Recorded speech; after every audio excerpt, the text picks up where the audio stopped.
श्री कृष्ण कन्हैयालाल की जय। श्रीमद् भागवत अध्याय 6 श्रीमद् भागवतना श्रवणनो विधि। अथ ते संप्रवक्ष्यामः सप्ताह श्रवणे विधिं सहायैर्वसुभिस्रैव प्रायः साध्यो विधिः स्मृतः। श्री सनत कुमारोए કહ્યું કે હવે સપ્તાહ શ્રવણનો વિધિ તમને કહી છે તે તમે એક ધ્યાન થઈને સાંભળો। જે વિધિ લોકોની સહાયતા અને ધનની સિદ્ધ થાય છે, જોશીને બોલાવી સારું મુહૂર્ત કઢાવી વિવાહ માટે જેટલું ધન જોઈએ ને તેટલું ધન આમાં વાપરવાનો સંકલ્પ કરવો અને કથાનો આરંભ કરવામાં શ્રાવણ, આસો, કારતક, માગશર, અષાઢ કે ભાદરવો આ મહિનાઓ શ્રોતાઓને માટે મોક્ષ સૂચક છે અને આ કાર્યમાં જેઓ ઉદ્યમી ઉત્સાહી હોય ને તેઓને સહાયક બનાવવા અને કામકાજમાં રોકવા અને આમંત્રણ આપવું સારી રીતે અને કથામાં આવનાર સર્વને ઉતારા આપવાની પણ વ્યવસ્થા કરવી। કેલના સ્તંભોથી શોભતો ત્યાં ઊંચો મંડપ કરવો અને ફળ, પુષ્પ, પાંદડા અને ચંદ્રવાથી શણગારવો તેમજ ચારે દિશાઓમાં ધજાઓ બાંધી સુશોભિત કરવો અને તે મંડપમાં વિસ્તારથી 7 લોક કલ્પવા અને તેમાં બ્રાહ્મણો તથા વિરક્તોને એટલે કે જ્ઞાનીજનોને સમજાવી ઉચ્ચ સ્થાને બેસાડવા। પ્રથમ તેઓના ઉત્તરોત્તર આસનો ગોઠવવા અને વક્તાનું પણ દિવ્ય આસન ગોઠવવું। વક્તાએ ઉત્તર કે પૂર્વ તરફ મુખ રાખીને બેસવું। પૂજ્ય અને પૂજક વચ્ચેની દિશાને પૂર્વ દિશા કહેલી જાણવી અને જે બ્રાહ્મણ વિરક્ત, વિષ્ણુ ભક્ત, વેદશાસ્ત્રોના વિરોધને દૂર કરનાર, દ્રષ્ટાંત આપવામાં કુશળ, ધૈર્યવાળો અને અત્યંત નિસ્પૃહ હોય ને તેને જ વક્તા કરવો। પણ જે અનેક ધર્મોમાં ભમનારો, સ્ત્રી લંપટ અને પાખંડવાદી હોય ને તે ભલે ને પછી પંડિત હોય તો પણ તેને આ પવિત્ર શાસ્ત્ર કથા કહેવામાં વક્તા તરીકે ત્યજવો અને વક્તા પાસે તેના જેવો જ પંડિત કે જે સંશયો દૂર કરે અને લોકોને બોધ આપવામાં તત્પર હોય ને તેવો પંડિત મદદ માટે રાખવો। પિતૃઓનું તર્પણ કરી શુદ્ધિ માટે પ્રાયશ્ચિત કરવું અને મંડપ રચી તેમાં શ્રીહરિનું સ્થાપન કરવું।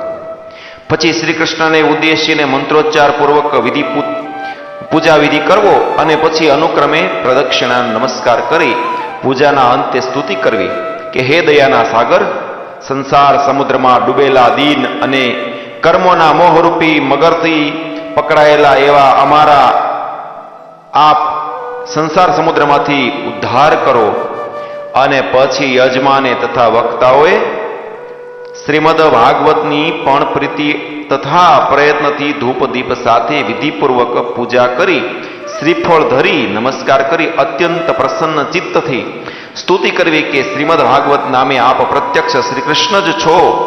હે નાથ, ભવસાગરમાંથી મુક્તિ આપે તેવા આપ છો, માટે મેં આપને સ્વીકાર્યા છે। હે કેશવ, મારો આ મનોરથ આપ સર્વથા નિર્વિઘ્ને સફળ કરજો, હું આપનો દાસ છું।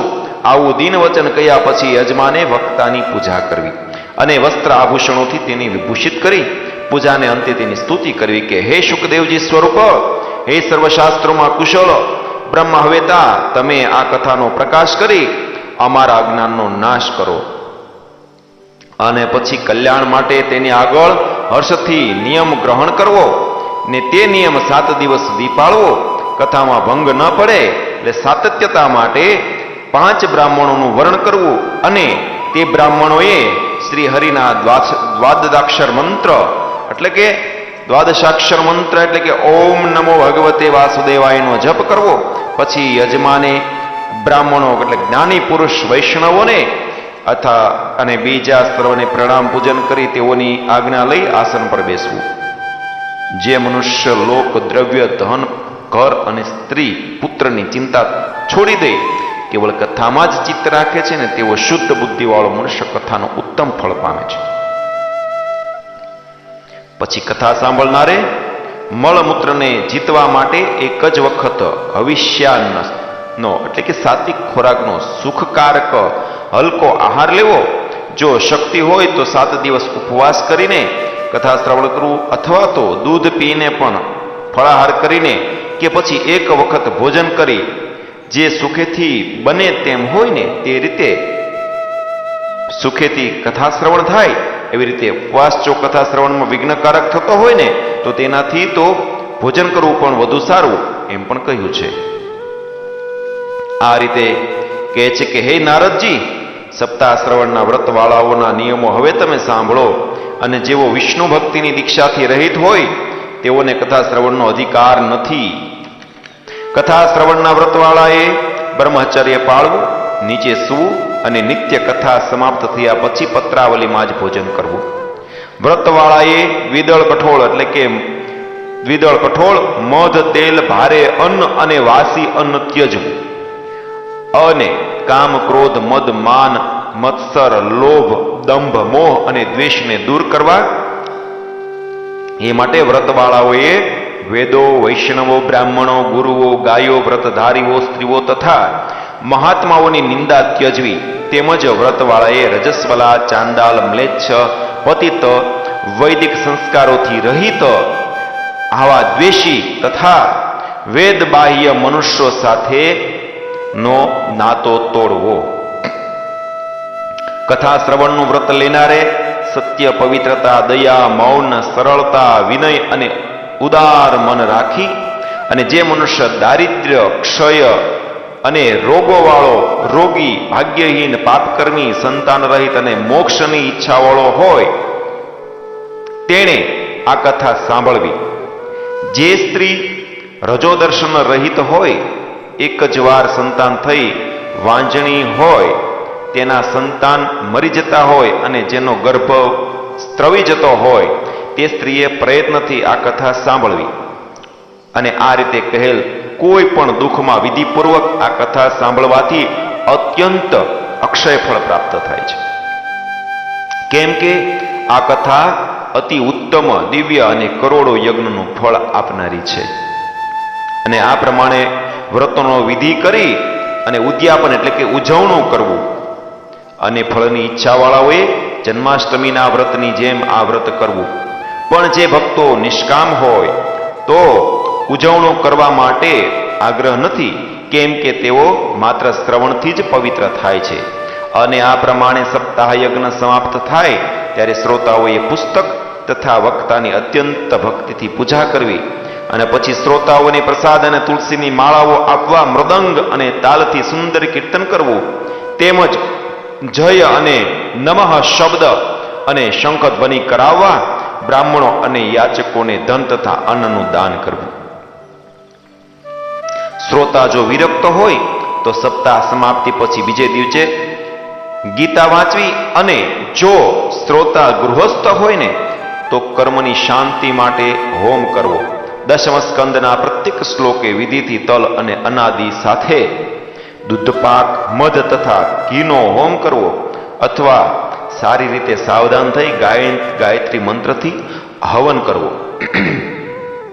કેમ કે પુરાણ વસ્તુતઃ ગાયત્રી રૂપ છે. જો હોમ કરવાની શક્તિ ન હોય ને તો બુદ્ધિમાન પુરુષે હોમની ફળ સિદ્ધિ માટે હોમ કરવાના પદાર્થનું દાન કરવું.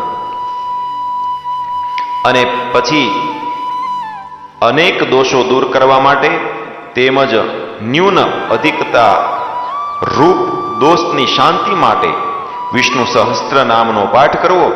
કેમ કે તેનો પાઠ કરવાથી સર્વ કર્મ સફળ થાય છે, અને તેનાથી અધિક કંઈ નથી. પછી વ્રતની પૂર્ણતા માટે 12 બ્રાહ્મણોને મધ અને દૂધપાકથી જમાડવા તથા સુવર્ણ અને ગાયનું દાન કરવું. જો શક્તિ હોય તો 12 તોલાના સુવર્ણનું સિંહાસન બનાવી તેના પર સુંદર અક્ષરોથી લખેલ શ્રીમદ ભાગવતનું પુસ્તક સ્થાપવું ને એ પુસ્તકનું આવાહન વગેરે ઉપચારોથી પૂજન કરી વસ્ત્રાલંકાર અને ચંદનાદિથી પૂજેલા જીતેન્દ્રિય આચાર્યને દક્ષિણા સાથે દાન આપવું. અને આ પ્રમાણે દાન કરી સારી બુદ્ધિવાળો પુરુષ સંસારના બંધનોથી મુક્ત થાય છે. અને આ રીતે સર્વ પાપો દૂર કરનારી વિધિ કરવાથી ધર્મ, અર્થ, કામ અને મોક્ષના સાધન રૂપ શ્રીમદ ભાગવત પુરાણ અવશ્ય ફળદાયી થાય છે. હે નારદજી, આ પ્રમાણે શ્રીમદ ભાગવતથી ભોગ અને મોક્ષ મળે છે.